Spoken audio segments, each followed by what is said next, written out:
Il 18 novembre 1993, presso i Sony Studios di New York, i Nirvana furono protagonisti di una delle esibizioni più iconiche della loro carriera, la registrazione dello speciale MTV Unplugged. L'evento, ancora oggi considerato leggendario, mostrò un lato inedito e profondamente emotivo della band. La performance, caratterizzata da arrangiamenti essenziali e da un'atmosfera quasi malinconica, ha reso questo concerto un'icona senza tempo, celebrata ancora oggi da fan e critici come uno dei momenti più toccanti della carriera di Kurt Cobain e della storia della musica live. In questo video scopriremo 10 curiosità su questa storica esibizione, esplorando dettagli poco conosciuti, retroscena inaspettati e aneddoti che hanno contribuito a rendere MTV Unplugged un evento unico e indimenticabile.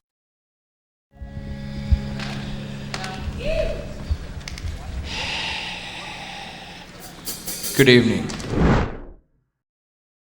La chitarra che Kurt Cobain scelse per la performance dell'MTV Unplugged fu una Martin D18E del 1959, un modello particolarmente raro e prodotto in soli 302 esemplari. Cobain l'acquistò nel 1992 a Los Angeles al prezzo di $5.000, presso un negozio chiamato Voltage Guitars. Oltre a essere l'ultima chitarra che acquistò per sé, la Martin fu anche l'ultima chitarra acustica che suonò dal vivo. Inoltre, essendo la sua preferita, Cobain la teneva sempre in casa, dove la utilizzava regolarmente per comporre ed esercitarsi, rendendola di fatto anche l'ultima chitarra che suonò in assoluto.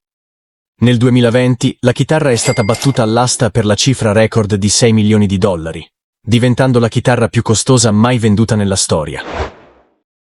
Quando la produzione di MTV organizzò lo speciale MTV Unplugged, l'idea era chiara.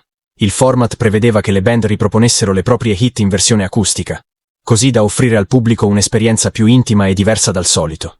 Per questo motivo, la produzione spinse affinché Cobain e compagni includessero nel set brani iconici come Lithium, Heart Shaped Box e soprattutto Smells Like Teen Spirit. I Nirvana, però, decisero di prendere una direzione completamente diversa, una scelta che innervosì parte della produzione. Cobain e compagni, infatti, rifiutarono di assecondare le richieste, preferendo dar spazio a brani meno conosciuti e a cover di artisti che avevano profondamente influenzato il loro sound. Sul palco dei Sony Studios di New York, la band eseguì pezzi come About a Girl, alcune tracce tratte da In Utero e diverse cover, tra cui quelle dei Meat Puppets, di David Bowie e dei Vaselines.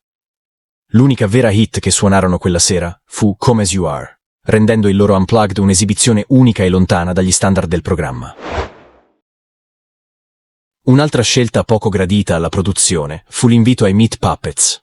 MTV, infatti, avrebbe preferito ospiti di maggiore richiamo, più in linea con il prestigio del programma. Lo stesso Cobain raccontò che gli autori avrebbero voluto artisti come Eddie Vedder o Tori Amos. Tuttavia Cobain rimase irremovibile e volle sul palco i fratelli Kurt e Chris Kirkwood, non solo per omaggiare la loro musica, ma anche per suonare insieme a loro 3 dei loro brani, Plateau, Oh Me e Lake of Fire. Nonostante il programma imponesse un'esibizione interamente acustica, gli ascoltatori più attenti notarono che la chitarra di Cobain presentava chiaramente degli effetti. Questo dettaglio è particolarmente evidente nell'esecuzione di The Man Who Sold the World, dove il suono risulta più filtrato e arricchito rispetto a quello di un'acustica tradizionale. Cobain, infatti, poco incline a rinunciare al suo timbro distintivo, fece passare la chitarra attraverso il suo Fender Twin Reverb e una serie di effetti.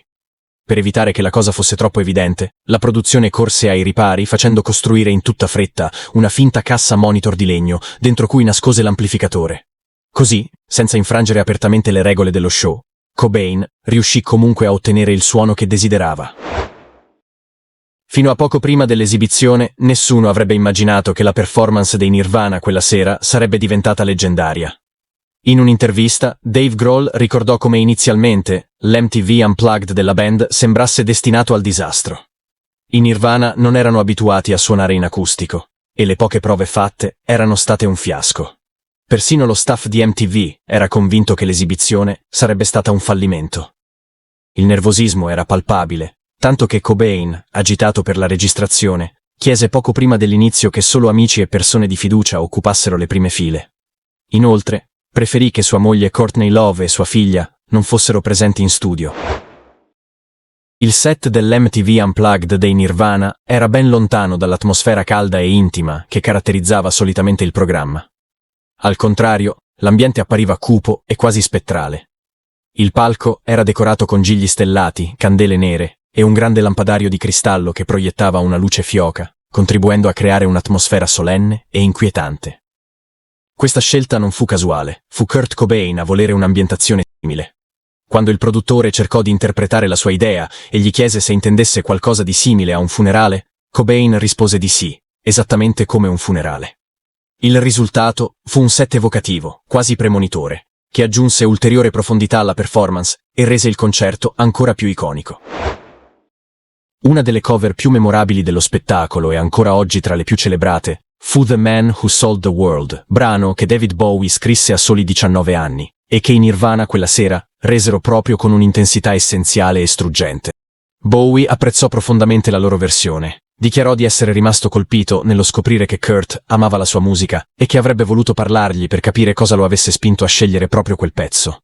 Definì la cover semplice e diretta, ma incredibilmente sincera, aggiungendo che gli sarebbe piaciuto collaborare con lui, ma che anche solo parlargli gli avrebbe fatto molto piacere. Bowie descrisse l'interpretazione dei Nirvana come sentita e autentica, sottolineando come dopo quella loro esibizione la canzone avesse assunto un doppio significato, racchiudendo sia il momento in cui l'aveva scritta, sia quello in cui Kurt l'aveva cantata. Durante il concerto, tuttavia, i Nirvana, oltre alle altre cover eseguite con i Meat Puppets e a quelle di David Bowie e dei Vaselines, chiusero la serata con un'intensa versione di Where Did You Sleep Last Night? Il brano è un tradizionale folk americano, conosciuto anche come In the Pines o Black Girl, le cui origini risalgono almeno alla fine dell'Ottocento. Prima della reinterpretazione dei Nirvana, la versione più celebre era quella di Lead Belly, bluesman degli anni 40 che poco prima di iniziare a suonare, Kurt Cobain presentò al pubblico come il suo artista preferito. A discapito delle premesse iniziali, in realtà, subito dopo l'esecuzione dell'ultima canzone, i produttori del programma si resero immediatamente conto di aver assistito a qualcosa di irripetibile. Coscienti del potenziale di quel momento, chiesero subito a Kurt Cobain di eseguire un altro pezzo come bis, sperando di poter registrare un'altra canzone e prolungare l'intensità di quell'esibizione unica. Tuttavia, Cobain si rifiutò senza esitazione, affermando che non avrebbe mai potuto rifarlo meglio di così. Il disco dell'Unplugged di quella sera venne poi pubblicato il 1 novembre 1994, circa 7 mesi dopo la morte di Kurt Cobain.